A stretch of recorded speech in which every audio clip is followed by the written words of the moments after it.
Hi friends, welcome to my channel.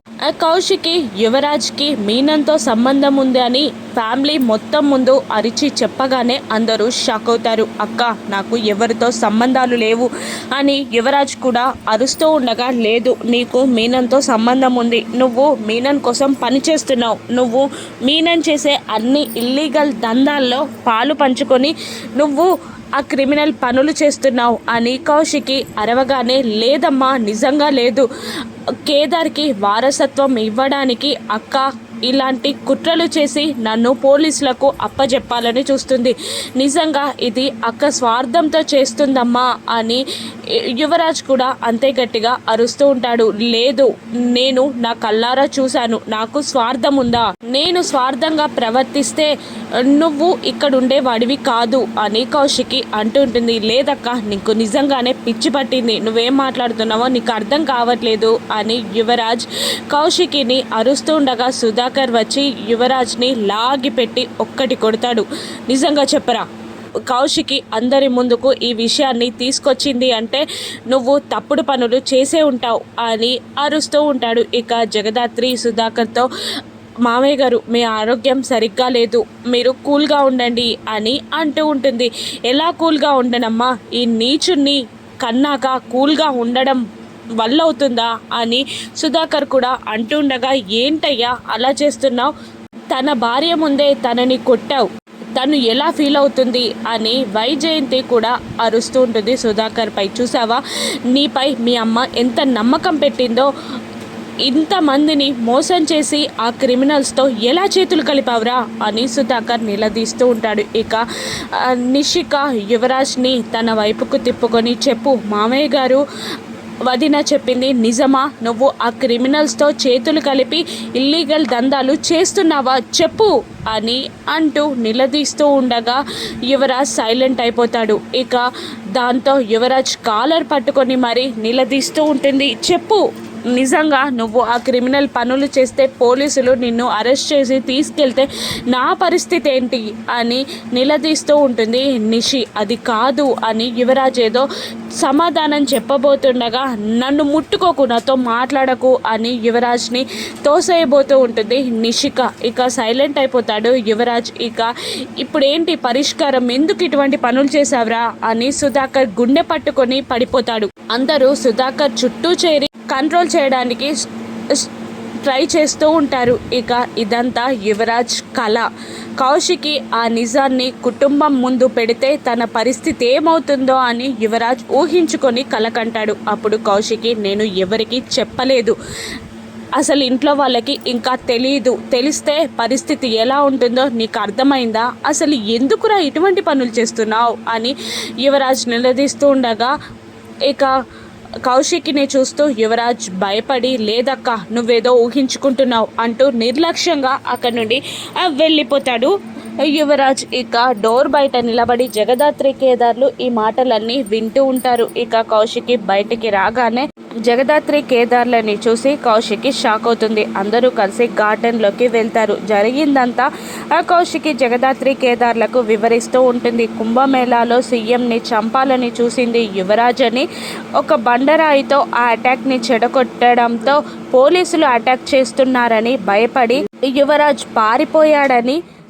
జరిగిందంతా వివరంగా చెప్పేస్తూ ఉంటుంది కౌశిక్కి. ఇక ఆ రోజు సీఎంతో పాటు మా ఇద్దరిని, డిపార్ట్మెంట్ పరువుని కూడా నువ్వు కాపాడావు వదినా అని మనసులోనే కృతజ్ఞత చెప్పుకుంటుంది జగదాత్రి. ఇక ఇలా అంటుంటుంది, ఆ మీనంతో కలిసి చెడుదారిలో యువరాజ్ వెళ్తున్నాడని మనకు తెలిసింది కదా వదిన, ఇక మనం యువరాజ్ని చక్కబెడదాం అని అంటుండగా, ఏం చక్కబెట్టడం జగదాత్రి, ఆ మీనన్ని అంత ఈజీగా వదిలేయగలమా, యువరాజ్ వదిలేస్తాను అన్నా వాడు వదిలేస్తాడా, ఈ విషయాలన్నీ జేడీకి తెలిస్తే జేడీ వదిలిపెడుతుందా యువరాజ్ని, నాకు ఎటు వెళ్ళినా కష్టాలే తప్ప సొల్యూషన్ కనిపించట్లేదు అని కౌశిక్కి బాధగా అంటూ ఉండగా, నా దగ్గర ఒక ప్లాన్ ఉంది, దాంతో యువరాజ్ని మీనన్ నుండి విడిపించవచ్చు అని అంటూ జగదాత్రి ప్లాన్ చెప్పగా, ప్లాన్ బాగుంది కానీ ఇది వర్కౌట్ అవుతుందా అని అంటూ ఉంటుంది కౌశిక్కి. ఖచ్చితంగా వర్కౌట్ అవుతుంది అని జగదాత్రి కేదార్లు చెప్తారు. వాళ్ళు అక్కడి నుంచి ఇంట్లోకి వస్తూ ఉంటారు. ఇక పైనుండి వైజయంతి యువరాజ్ గురించి మాట్లాడుకుంటూ కిందికి వస్తూ ఉంటారు నిషిక. ఇక హాల్లో కౌశికి, జగదాత్రి, కేదార్, కీర్తి పాప ఆడుకుంటూ ఉండగా వాళ్ళని చూసి జెలస్గా ఫీల్ అవుతారు నిషి, వైజయంతి. అప్పుడే కీర్తి పాప కేదార్ని అవుట్ చేయగా, మీరు ఆడుకుంటూ ఉండండి, నేను ఫోన్ మాట్లాడేసి వస్తాను అని అంటూ కౌశికి పక్కకి వెళ్ళిపోతుంది. కేదార్కి కళ్ళ గంతలు కట్టి జగదాత్రి ఆట పట్టిస్తూ ఉంటుంది. కేదార్ 2 నిమిషాల్లో నిన్ను పట్టుకొని ఎత్తుకొని గిర్రగిర్ర తిప్పుతానంటూ కేదార్ ఛాలెంజ్ చేస్తాడు. అలా వాళ్ళు ఆడుకుంటూ ఉండగా ఇక జెలస్గా ఫీల్ అయిన వైజయంతి, నిషిక రూమ్లోకి వెళ్ళిపోతాను అని అంటూ ఉంటారు. ఇక అప్పుడే మేఘన అక్కడికి వస్తుంది. మేఘనాని చూసి, ఇప్పుడే డ్రామా మొదలైందో దినా అత్తయ్య, ఇప్పుడెక్కడికి వెళ్తారు అని నిషి అంటుంటుంది. మేఘన అటువైపుగా వస్తూ ఉంటుంది. కేదార్ జగదాత్రిని పట్టుకోబోయి జగదాత్రి అనుకొని మేఘనాని పైకెత్తుతాడు. ఇక నేను పట్టేసుకున్నాను అని హ్యాపీగా కేదార్ ఫీల్ అవుతూ ఉండగా ఇక అయ్యో కేదార్కి ఎలా చెప్పను, నన్ను అనుకొని మేఘనాని పట్టుకున్నాడు అని అంటూ ఉంటుంది జగదాత్రి. కోపంగా చూస్తుంది కౌశికి కూడా. అప్పుడు మేఘన అవును నన్ను పట్టేసుకున్నావు అని అనగానే ఏంటి వాయిస్ చేంజ్ అయింది అని అంటూ ఉంటాడు కేదార్. మనిషి కూడా చేంజ్ అయింది, కళ్ళ గంతలు తీసి చూస్తే ఏర్పడుతుంది అని జగదాత్రి వెటకారంగా అంటూ ఉంటుంది.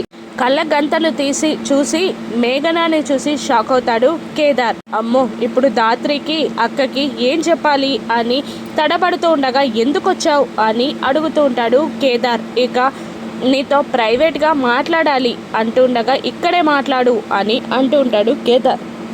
దా అని లాక్కెళ్తూ ఉంటుంది కేదార్ని మేఘన. ఇక వైజయంతి, నిషి ఇద్దరు జగదాత్రికి వచ్చి హేళనగా మాట్లాడుతూ ఉంటారు. ఉద్యోగం కోసం కేదార్ని వదిలేస్తున్నావా? నిజం చెప్తే ఉద్యోగం పోతుంది. ఇక ఆమెని ₹1,00,00,000 కోసం మొగుడిని అమ్ముకున్నట్టు ఉద్యోగం కోసం నువ్వు కూడా నీ భర్తని వదిలేస్తున్నావా అని వెటకారంగా అనగానే కౌశికి ఫైర్ అవుతుంది. అక్క కాపురం కూలిపోతుంది అంటే సాయం చేయాల్సింది పోయి ఇంకా నిప్పులు కురిపిస్తున్నావా నిషి అని వార్నింగ్ ఇచ్చి కేదార్ దగ్గరికి జగదాత్రి, కౌశికి బయలుదేరుతూ ఉంటారు. ఇక పక్కకి తీసుకెళ్ళిన మేఘన మా అమ్మతో మాట్లాడు అంటూ ఫోన్ చేసి మాట్లాడిస్తూ ఉంటుంది. ఆవిడ ఎల్లుండి మా అమ్మాయి బర్త్డే పార్టీ, నువ్వు మార్నింగ్ వచ్చి అరేంజ్మెంట్స్ అన్నీ చేయాలి, డే అంతా మా అమ్మాయితో టైం స్పెండ్ చేయి, వచ్చే ఇయర్ నుంచి నువ్వే కదా ఆ అరేంజ్మెంట్స్ చేయాలి, నీకు అలవాటు అవుతుంది అని అనగానే కన్ఫ్యూజ్ అవుతూ అలాగే ఆంటీ అని చెప్పేస్తాడు కేదార్. ఇక జగదాత్రి, కౌశికి, నిషి, వైజయంతి అక్కడికి చేరతారు. ఏంటి స్పెషల్ అకేషన్ ఏంటి అని వైజయంతి అడుగుతుండగా నా బర్త్డే పార్టీ రావాలి కేదార్, నువ్వు మార్నింగే వచ్చేయి అని అంటుండగా జగదాత్రి అయ్యో నువ్వు 15th అన్నావా, ఆ రోజు హెడ్ ప్రిన్సిపల్ ఏదో ప్రోగ్రామ్ ఉంది అని చెప్పారు, రాలేమేమో, నువ్వు వాట్సాప్లో విషెస్ చెప్తారులే అని అనగా అయితే పార్టీ 16th వేసుకుందాం అని అనేస్తుంది మేఘన. అంటే కేదార్ ఎప్పుడొస్తే అప్పుడేనా నీ బర్త్డే పార్టీ అంటూ ఉండగా నువ్వేమంటావో అని 15 చెప్పాను కానీ యాక్చువల్లీ 16th అని మేఘన అనేస్తుంది. కోపంగా చూస్తుంది జగదాత్రి. ఇక మేఘన నుండి కేదార్ని జగదాత్రి ఏ విధంగా కాపాడుకొనుందో, యువరాజ్ని మీనా నుండి విడిపించడానికి జగదాత్రి చెప్పిన ప్లాన్ ఏంటో రాను నెక్సెస్లో చూద్దాం. Thank you for